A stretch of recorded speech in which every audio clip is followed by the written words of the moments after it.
Depok, gue Depok. Gue hari ini ketemu sama polisi. Dia dari Polsek Beji Depok yang katanya kalau mau pensiun dia mau jadi seniman. Coba Bang, selamat datang Bang Sarwo Edi Nugroho. Sebenarnya kata-kata kurang tepat. Oh gimana Bang? Jadi bukannya berhenti dari polisi jadi seniman, Oh bukan. tapi hidup itu harus jadi seniman, Bang. Oke, siap. Karena proses sebuah karya seni itu adalah sebuah proses untuk menjadi seorang manusia. Oke. Kira begitu. Udah kelihatan kan senimannya. Yang kedua tetap Bang Zainal Brigadir Gang Arab.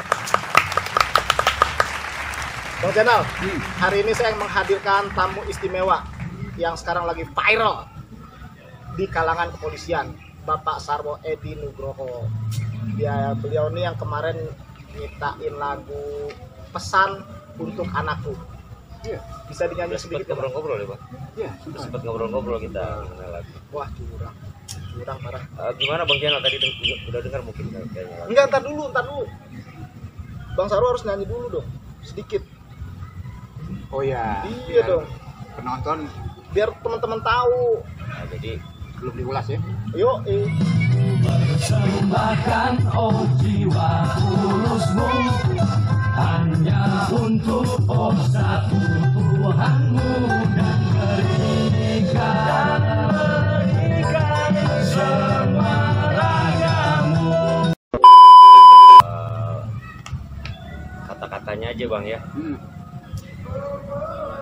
Jadi ini manusia Indonesia ini banyak anak-anak yang seakan-akan dia patah semangat untuk menggapai cita-cita kayak Bang Jainal. Makanya di situ saya bilang bermimpilah wahai anak-anak Indonesia, bermimpilah wahai anakku, tapi berlarilah dan kejar mimpimu. jangan cuma tidur doang. Nah, jadi kalau kita punya mimpi harus dikejar Bang. Udah. Ya kan? Orang Depok belum diudah. Udah, nggak ada. Kemudian bersatulah dengan semangatmu, tunjukkan kepal tanganmu. Kemudian ada kata-kata di dalam lagu saya itu, persembahkan jiwa tulusmu, karena kan anak-anak generasi kita ini kan yang di bawah kita ini Bang, mereka punya jiwa yang tulus Bang. Tapi susah Bang, sekarang mana susah Bang Jainal ngebedain mana jiwa tulus, mana jiwa modus.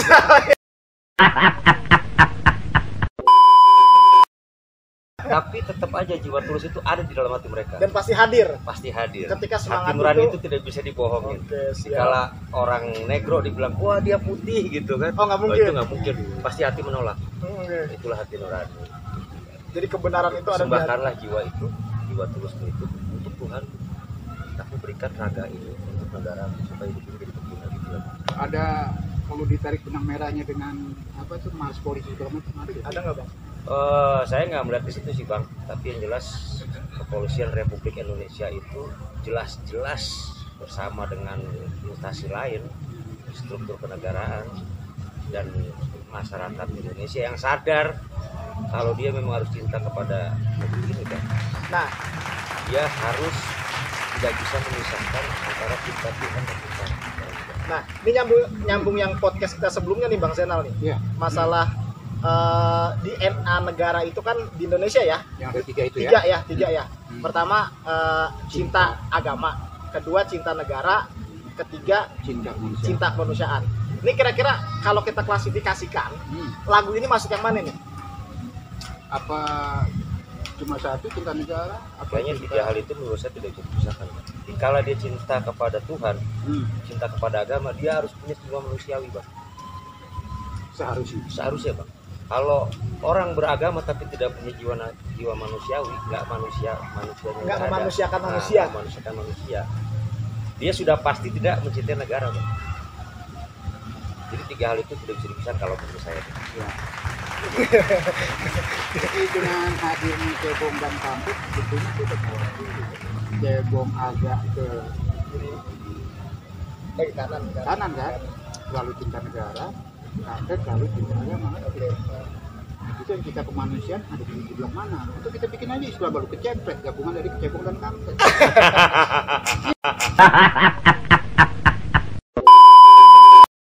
Kecempret. Makhluk gini kan. Nah, justru Bang, saya tuh menariknya ini kan kemarin sempat ngeliat tuh Bang video klipnya. Aku juga pernah lihat itu ya. Iya, ngeliat video Yang klip itu. tariannya Tarian Bali lumayan ini. Oh. Nah, itu ada kata-kata persembahkan oh jiwa tulusmu hanya untuk oh satu Tuhanmu dan berikan semua ragamu hanya untuk negara. Kenapa Abang milih Mustafa sebagai penyanyi Amerika yang nyanyi itu, Bang? Yang pertama dia identik dengan agama. Oh, Mustafa karena aliran gambus ya? Aliran debunya itu Iya, ya. debu gambus, debu gambus. Yang kedua, beliau yang saya tahu lahir memang di Amerika, Oke. tapi besar di Indonesia. Dan berkali-kali saya tanya, abang cinta sama Indonesia? Abang cinta sama Indonesia? Iya, saya cinta sama Indonesia. Buktinya apa? Buktinya dia nggak pulang ke Amerika gitu. Karena corona. Buktinya dia nggak pulang ke Amerika.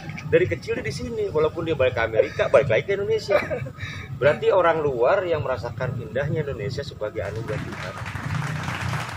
Itu Harusnya bersyukur. orang luar, bang. Mungkin juga dari tipe body. Kalau dia ke Amerika juga kan sebetulnya tingginya dia mirip orang kayak Depok. Iya. Dengar Bang Jenal yang ngomong, saya nggak ngomong gitu ya. Ya, tapi merah putihnya kita akui dulu. Oh, udah. Oke, siap. Nah, nih Bang Edi, Bang Sarwo, Bang Jenal ini kan pengamat ya, pengamat.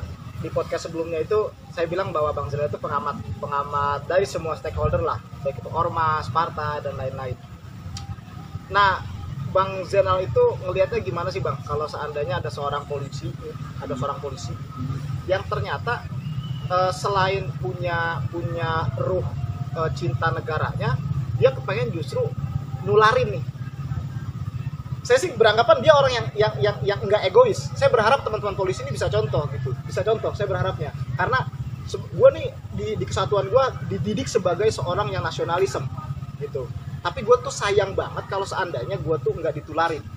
Nah, lagu ini salah satu bentuk penularan gue terhadap generasi gue kan gitu ya Bang? Ya, betul. Nah, menurut Bang Zainal hari ini, apakah sudah tepat sikap seorang penjaga NKRI, penjaga stabilitas negara, keamanan dan lain-lain melakukan hal itu?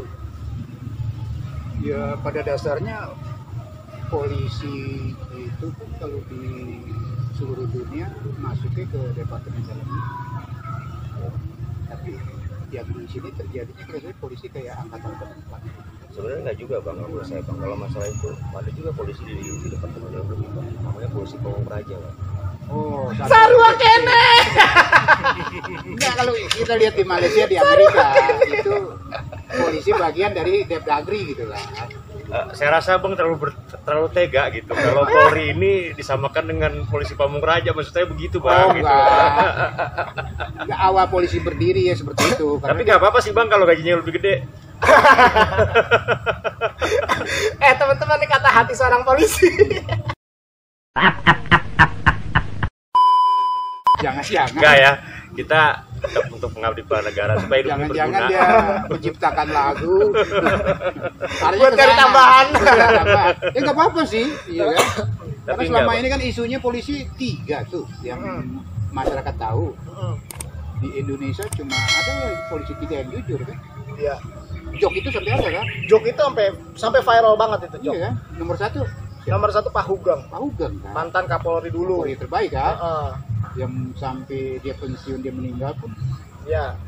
mobil aja nggak punya kan. Heeh. Kedua polisi Yang kedua polisi tidur. Iya kan. Ketiga Ketika saya lupa tuh. patung polisi. Oh, patung polisi. Nah kalau ada abang ini kan udah berkarya tuh kan. Ya artinya kan gini Bang, artinya kan hari ini kita ngebuktiin bahwa desertasinya bukan desertasi, sorry. Penelitian polisi tadi terkait kejujuran pas segala macam terbantahkan. Kan gitu ya, terbantahkan karena hari ini kita punya seorang polisi nih yang dari Depok. Ini polisi lokal nih, Bos. Depok nih, Bos. bukan Mabes, bukan Polda bos, Iya, pinggiran di pinggiran. di Jakarta. Tapi udah bisa menciptakan sebuah karya di mana karya itu buat dicopas, di copy paste ke teman-teman yang lain. Kira-kira setuju kan bang? Iya itu yang tadi. Kenapa aku waktu menyebutkan polisi kalau di luar negeri masuk ke negeri bukan untuk ini, justru mengangkat harkat mereka. Gitu. Iya kan. Akhirnya terbukti lah kayak abang ini kan, lebih mengayomi rakyat. Dia kan mengajak anak muda kan. Iya kan. Lu cinta Tuhan, otomatis lu cinta negara kan gitu. Jadi yang terkesan polisi arogan, sangat nggak sayang rakyatnya, Jauh banget bang. jauh banget ya. Waktu kayak kejadian kemarin di Senayan itu kan citra polisi luar biasa gitu kan. Padahal yang bikin ulah kan bukan mereka cuma tugas. Yang bikin ulah Politisi. iya, kan di Senayan dia nonton di TV. Tapi yang babak belur, iya kan. Tapi efeknya mereka kan. Mereka diem juga nggak mungkin, iya kan. Hadirlah bang ini, iya kan. Polisi itu nggak kayak gitu. Polisi juga bisa berkarya gitu kan. Oh iya bang, jadi itu merupakan satu kewajiban kalau menurut saya bang, karena lahir sebuah karya itu adalah titisan dari Yang Maha Kuasa bang. Kita harus sebagai wadah aja bang. Itu, Tuhan Sang Maha Gusti menurunkan titisannya ke otak kita, itu bukannya wahyu bang ya, artinya ini lo bikin sendiri ini, kita wajib untuk memberikan kepada orang lain bang, selama itu benar. Karena kalau itu nggak benar berarti itu dari kita bang. Itu benar kesehatan. Mungkin Mas Sarwo, Bang Sandi nggak ngalamin. Polisi dulu punya kesenian lumayan ngetop, BKAK namanya. BKAK. Iya. Iya. Itu ngetop, hampir tiap minggu muncul di TVRI. Di situ ada Mang Dudu, ada Mang Dima. Pernah dengar? Nah, Itu pelawak bagian dari polisi. Polisi Oh aktif. iya. Iya. ada satu lagi bang yang masih hidup sampai sekarang. Yang kecil mulai saya cuma lupa namanya siapa. Desi, Marinir dia. Bukan ada bang yang masih aktif. Siapa? Saya pernah ketemu sama. Iya, dari tahun itu sebetulnya banyak polisi yang seniman, yang boleh dibilang legendaris ya, grup BKAK itu juga singkatnya kalau salah polisi badan kesenian kepolisian apa lah gitu kan. Iya. Yang dia bikin itu ya bang, bikin kayak anu deh. Grup Calung. Iya, yang kayak Iya. Prambors, modelnya kayak Prambors. Betul. Itu dialog berjalan gitu. Iya. Itu selevel dengan grupnya S Bagio. Iya kan. Lumayan ngetop kok gitu. Ya saya sih berharapnya gitu justru Bang Sarwo nih sebagai polisi ya. Apalagi Bang Sarwo di reskrim ya bang? Jadi Reskrim. Tuh teman-teman, seorang Bang Sarwo yang di reskrim gas-gas hampir tiap jam mungkin berhadapan sama penjahat kali. Hampir setiap jam ngudak-ngudak penjahat masih bisa berkarya untuk Oh ya, negara. ada satu lagi karya saya bang. Iya. Lagu saya judulnya Harapan Pendosa.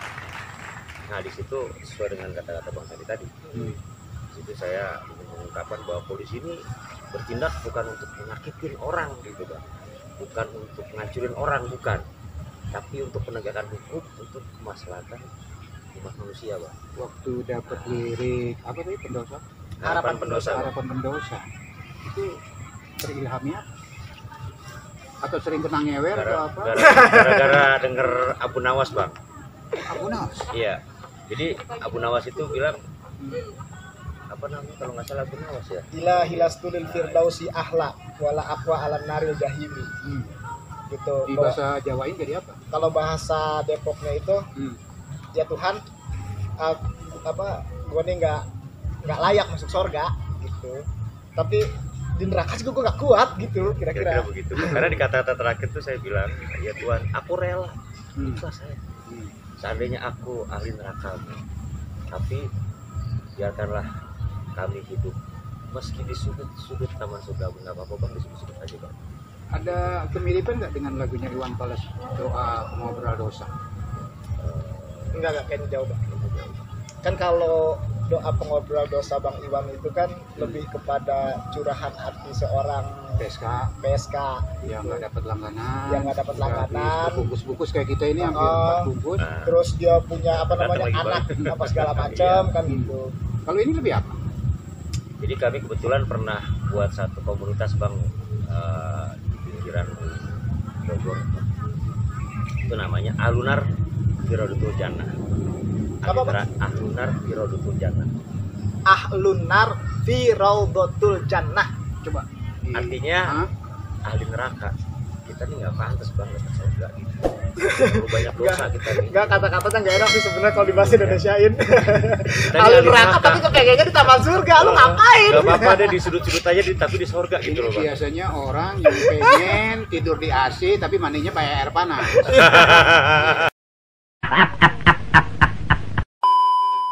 Itu emang kaum Iya. nangeler begitu. Kalau ngewer. Karena saya bener-bener tertarik Bang, ada majelis taklim Bang. Majelis taklim itu kebetulan punyanya Mustafa tuh. Di situ dibilang majelis taklim itu Jemaatnya isinya majelis pendosa namanya. Kenapa dibilang majelis pendosa? Karena kalau merasa nggak punya dosa nggak perlu lagi datang ke majelis. Hidup sendiri aja. udah selesai lah ya. Selesai lah. Jadi kalau orang merasa benar, merasa nggak punya dosa, mendingan apa? Tanam. Ke laut aja deh, itu kira-kira begitulah. Jadi aku terbuka lagi nih memori lama. Siap. Gus Dur udah sebesar itu mau jadi penyiar radio yang isinya pendengarnya 90% orang-orang Indramayu, Subang, Kerawang. Oke. Yang di setelin tuh lagu-lagu Pantura Tarli. Heeh. Dia bawain kalau nggak salah di radio Kayu Manis. Musik Tarling itu 90% yang dengerin itu kaum PSK. Kaget loh semua. Kayak besar. Tapi Ketua jemaatnya PBNU. Coba aja. Yang ini siapa PSK? Ini kayak abang ini nih. Nama benderanya perkumpulannya ahli neraka. Tapi mimpin surga gitu kan. Gus Dur juga begitu. Kok mau Gus? Udah kamu orang Jawa Timur, musiknya Tarling lagi Pantura kan? Apa aja Gus Dur bilang? Dia pahlawan keluarga. Iya. Dia meras keringat, dia dipermalukan demi orang tuanya yang cuma buruh tani. Di situ ada bapaknya, ada ibunya, ada anaknya, iya kan? Dia rela masuk neraka demi keluarga besarnya. Tetes demi tetes keringatnya, ya kan? Itu baru dengan lembaran rupiah ya untuk nyambung. Justru untuk menguatkan kayak gitu. Dakwah tuh harus seperti itu. Kalau cuma pengajian, ya Nggak datang menarik. pakai Fortuna, Enggak menarik ya, Bang. ya kan? Murid-muridnya nggak bisa makan kalau gitu. Tapi gurunya lagi Fortuner. Gurunya naik Fortuner gitu. Iya kan? Sebetulnya jemaat yang disapa gitu. Iya kan? Abang ini walaupun nggak ngikutin kayak gitu, tapi hatinya tetap. Saya banyak ngaji sama mereka Bang, sama orang-orang kriminal yang saya tangkap Bang, yang saya investigasi bukan Bang, nama Jadi ada mungkin kalau nggak salah karena saya bukan ahli agama ya. Kata saya bukan ahli kalau nggak salah ya. Makola walatan makola. Saya benerin mafuzot, unzur makola wa tanzur makola. Lihatlah apa yang dibicarakan, jangan lihat siapa yang berbicara. Jadi ada orang-orang yang saya pernah tangkap Bang, dia berbuat baik setelah saya tangkap. Dia rusak. Tapi memang banyak sih nggak malah jadi rusak. Ya. Banyak sih Bang. Saya nggak ada juga yang ada lain. juga Bang. Tapi ada juga. Terus ada salah satu orang itu penipu uluk yang dia bisa menentukan orang ini bisa ditipu apa enggak. Saya Itu- tanya sama dia Bang, Jam terbang lagi sudah ya. bukan Bang, Bukan. kuncinya apa sih? Lu bisa gitu gitu. Cuma dia bilang gitu. Orang ini saya pancing Bang. Katanya, orang ini saya pancing Bang. Kalau orang ini ada sifat sombongnya dan sifat serakahnya, kena saya tipu. Oh, itu kuncinya. Kuncinya. DNA-nya udah ada. Terus Sombong, apakah saya nggak boleh ngambil kata-kata itu Bang buat kehidupan saya? Berarti dia lebih mulia. Ya maaf ya, bukan yang lebih mulia dari Ustadz, enggak. Artinya ilmu yang dia pegang itu mungkin Bisa buat pegangan. bisa buat pegangan hidup kita sebagai orang beragama. Oh iya, berarti kita nggak boleh serakah, kita nggak boleh sombong. Semakin lu sombong, semakin lu serakah, lu semakin gampang ditipu. Bapak Sarwo Edi. untungnya Bang Sarwo cepet-cepet masuk polisi. Terlambat dikit jadi yang subur.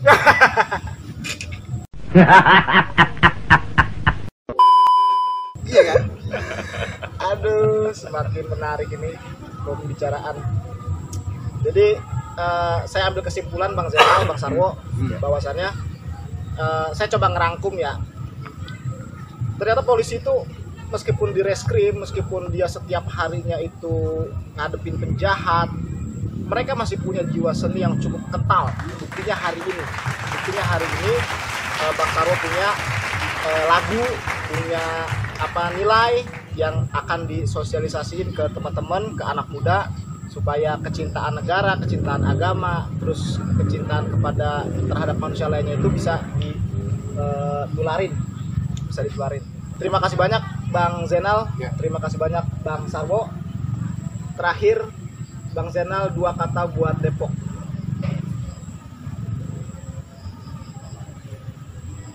Dar.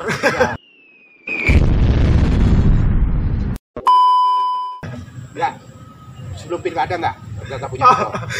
Sebelum pilkada Bang Zainal nggak mau ngeluarin kata-kata. Bang Sarwo. Karena 15 tahun frustasi saya. Kalau saya ini Bang, setelah saya buat beberapa lagu, kemudian saya ketemu banyak orang-orang Depok Bang. Ternyata Depok itu kota seniman. Depok kota seniman. Bang Sarwo Edi. Terima kasih teman-teman. Wallahul muwaffiq ila aqwamit thoriq. Assalamualaikum warahmatullahi wabarakatuh. Waalaikumsalam warahmatullahi wabarakatuh.